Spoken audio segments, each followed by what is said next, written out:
On December 7, 1941, Japanese aircraft devastated the American Pacific Fleet at Pearl Harbor.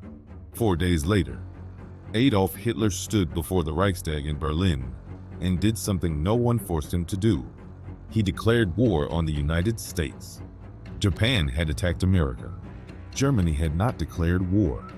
And yet Hitler chose, of his own free will, to bring the world's greatest industrial power into the European war. Why would a man already fighting Britain and the Soviet Union do that?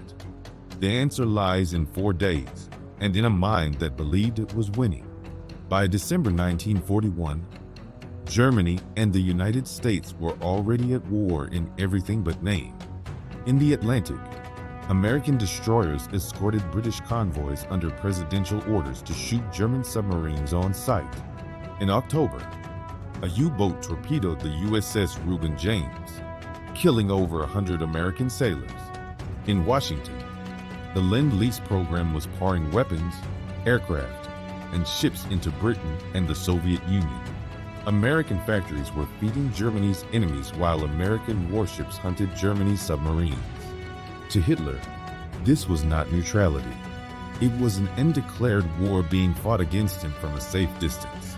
So when Japan struck, Hitler saw not a new enemy, but an opportunity to finally fight the old one openly.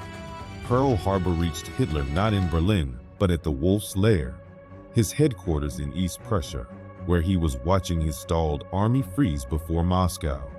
The news transformed his mood. His generals remembered him exulting that Germany now had an ally who had never been conquered. On December 8th, America declared war on Japan and only Japan. Hitler faced a choice, and his advisors were divided. The Tripartite Pact of 1940 bound Germany to aid Japan only if Japan were attacked. Japan had attacked first. So legally, Germany owed nothing. But the pact said nothing about what Hitler wanted. His naval chief, Erich Ritter, urged him to declare war, so U-boats could finally sink American shipping without restraint. His foreign minister had privately promised Japan that Germany would follow. And Hitler, alone at the top, was calculating something larger. Hitler's reasoning was cold, and on paper it held together. Japan would now chain the American fleet to the Pacific for years, leaving the Atlantic clear. A declaration of war was the price of locking that alliance in place and of unleashing his submarines against American coastal shipping with no restrictions at all. He believed the United States was a soft, divided, racially corrupt nation that could not wage war on 2 oceans at once. He believed its factories would take years to convert, and that by then he would have crushed the Soviet Union and starved Britain out. He even hoped Japan would attack the Soviets from the east, trapping Stalin between 2 armies. Set against all that, the Tripartite Pact's fine print was irrelevant. Hitler was not signing on to someone else's war. He believed he was choosing the terms of his own victory. On December 11, 1941, Hitler traveled by train from East Prussia to Berlin and entered the Kroll Opera House, where the Reichstag had met since the fire. An hour earlier, his foreign minister had summoned the American charge d'affaires, read him the declaration, and reportedly told him, "Your president has wanted this war, now he has it."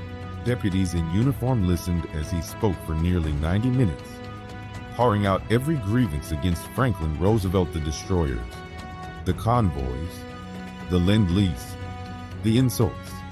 Then came the line his audience had been waiting for. Germany considered itself at war with the United States. Italy followed within hours. The applause was thunderous enough to be heard in the streets. That same afternoon in Washington, Roosevelt asked Congress to recognize that a state of war now existed with Germany and Italy. The vote was unanimous. In a single day, the largest economy on earth had been brought into the European war by a signature no one had demanded. The first cracks appeared almost immediately. Japan never attacked the Soviet Union. Tokyo honored its neutrality pact with Moscow. So the second front Hitler had imagined against Stalin never opened.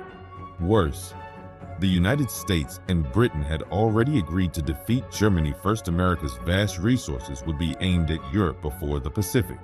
For a few months, Hitler's submarines reaped a harvest off the American coast in Operation Drumbeat. Unescorted tankers burned within sight of New York and Miami, and sailors died on America's own doorstep. It felt like vindication, but it changed nothing. By the next autumn, American troops were landing in North Africa. Within 3 years, they would stand on German soil. The declaration had not bought Hitler time, it had spent it.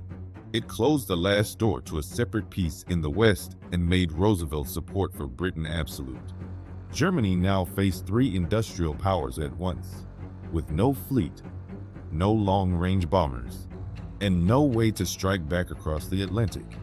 The war in the East had to be won quickly. In 2 days before Pearl Harbor, the Soviet counteroffensive at Moscow had begun pushing his armies back.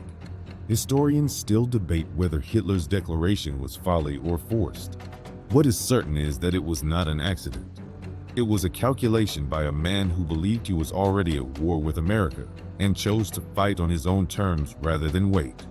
That calculation rested on contempt for American will, for American industry, for a people his ideology taught him to despise. Contempt is not intelligence. On December 11, 1941, Hitler turned a hidden struggle in the Atlantic into a declared war he could no longer control. If this story changed how you see it, subscribe and tell us in the comments. Desperation or strategy?